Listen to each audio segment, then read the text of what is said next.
It was a sunny Saturday morning, and the lobby of the Grand Lux Hotel buzzed with activity. Laughter and chatter echoed off the marble floors as guests checked in and out, luggage rolling across the polished tiles. The hotel was known for its opulence, a haven for the wealthy and powerful. Crystal chandeliers hung like elegant jewels from the ceiling, their light refracting into a cascade of rainbows on the walls. Marcus Bellamy stepped through the grand entrance, his wife Ayanna by his side, and their two children, Miles and Chloe, trailing close behind. Marcus was tall and charismatic, with a presence that naturally drew attention. Ayanna, poised and confident, had the grace of someone who knew her worth. Dressed sharply but modestly, they exuded a quiet dignity. Their children, eager-eyed and curious, took in the grandeur of the lobby with wide-eyed wonder. "Wow, this place is huge," Chloe whispered to her brother as they walked toward the front desk. Miles nodded, unable to peel his eyes away from the intricately carved staircases. The family had flown in that morning, exhausted but excited about their stay. Marcus had kept the details of the trip a surprise, though Ayanna suspected something significant was in the works. After all, Marcus had spent weeks on calls, his voice tinged with enthusiasm she hadn't seen in years. At the reception desk, a white woman in her mid-30s stood poised, her blonde hair tied back into a sleek bun. Laura Wilson was the epitome of professionalism, or so she liked to think. She wore a crisp white blouse and a black blazer, her name tag gleaming under the light. Her blue eyes scanned the lobby with practiced detachment, though a hint of irritation crossed her face when the Bellamy family approached. "Good morning," Marcus said, his voice warm.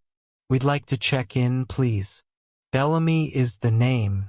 Laura's smile faltered for a moment, replaced by a tight-lipped expression. She glanced at the computer screen and tapped a few keys. "I don't see a reservation under that name," she said, her tone clipped. "Are you sure it's at this hotel?" "Yes," Marcus replied, his brow furrowing. "I booked the presidential suite weeks ago. Perhaps there's been a mistake." Laura's eyes flickered over the family, taking in their brown skin, casual yet stylish attire, and their aura of ease. She assumed they couldn't possibly afford the hotel's most luxurious accommodation. "I'm sorry," she said, her voice turning cold, "but our presidential suite is reserved for VIP guests only. Perhaps you'd be more comfortable at one of our partner hotels down the street." Ayanna stiffened beside Marcus. "Excuse me," she said, her tone firm but polite. "We made a reservation. We're here for the presidential suite, and we'd like to check in now." Laura didn't flinch. "I'm afraid I can't help you," she said curtly. "We have a very high standard here, and I need to ensure our rooms are reserved for the right clientele." Miles and Chloe exchanged confused glances, sensing the tension but unsure of its cause. Marcus took a deep breath, steadying himself. He had encountered people like Laura before, those who judged him by his skin color rather than his character or achievements. "Is there a manager I can speak to?" Marcus asked calmly. Laura's eyes narrowed. "I am the acting manager on duty," she said. "And I'm telling you, we don't have a room for you here." The atmosphere grew heavy, the buzz of the lobby fading into the background as the family and Laura stared each other down. Guests nearby glanced over, sensing a brewing conflict. Ayanna placed a hand on Marcus's arm, a silent gesture of support. She knew her husband well enough to recognize the storm brewing behind his composed exterior. "Laura," Marcus said, reading her name tag, "I don't appreciate being spoken to like this. My family and I deserve the same respect you'd give any other guest." Laura crossed her arms, her demeanor unapologetic. "I'm simply enforcing our policies," she said. "If you'd like to file a complaint, you're welcome to do so, but it won't change the fact that you don't have a reservation here. By now, a small crowd had gathered, curious about the confrontation. Murmurs rippled through the onlookers, some clearly uncomfortable with Laura's behavior. Chloe tugged on Ayana's sleeve. "Mommy, why is she being mean?" she whispered. Ayana crouched down to her daughter's level, smoothing a hand over her hair. "Sometimes people don't understand how to treat others with kindness," she said softly. "But we don't let that stop us. Okay?" Chloe nodded, though her eyes remained troubled. Marcus straightened his shoulders, exuding an air of authority that silenced the murmurs around them. "Laura," he said, his voice firm, "I think it's time you called the hotel owner." Laura blinked, caught off guard. "Excuse me?" "You heard me," Marcus said. "Call the owner. Now." A flicker of doubt crossed Laura's face, but she quickly masked it with indignation. "I don't see why that's necessary," she said.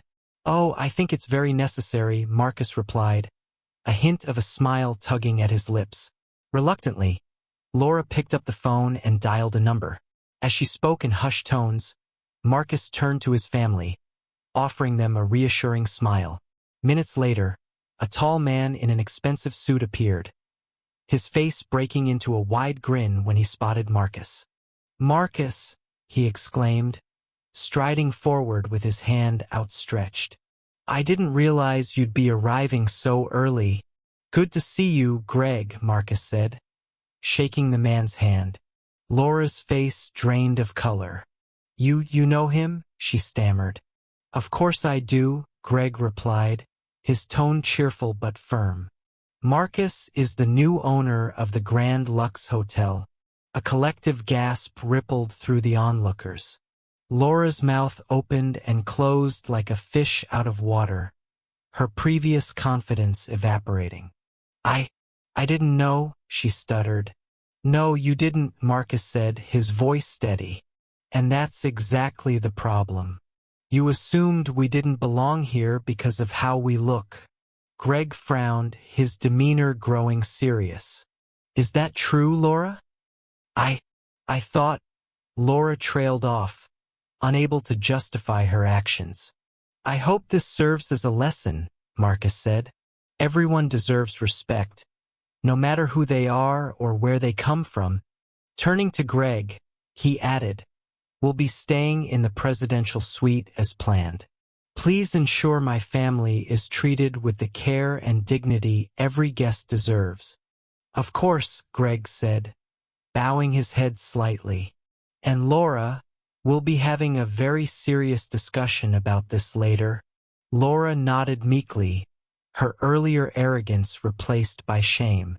As the Bellamy family was escorted to their suite, the crowd dispersed, leaving behind a lingering sense of justice served. Inside the elevator, Ayana placed a hand on Marcus's arm, her eyes shining with pride. "You handled that beautifully," she said. Marcus smiled, pulling her into a side hug. "It's not about putting people in their place," he said. "It's about teaching them to see people for who they truly are."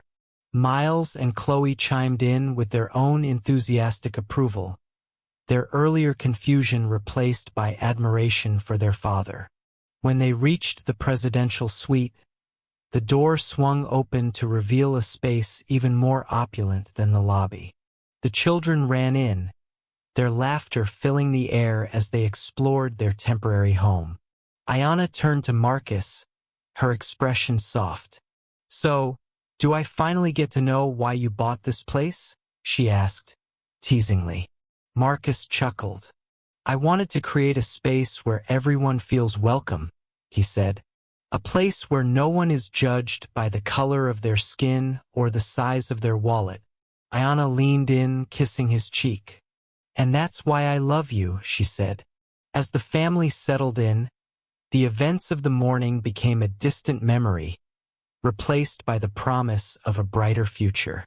Marcus knew there was still much work to be done, but for now, he was content knowing he had taken the first step toward creating a world where everyone belonged.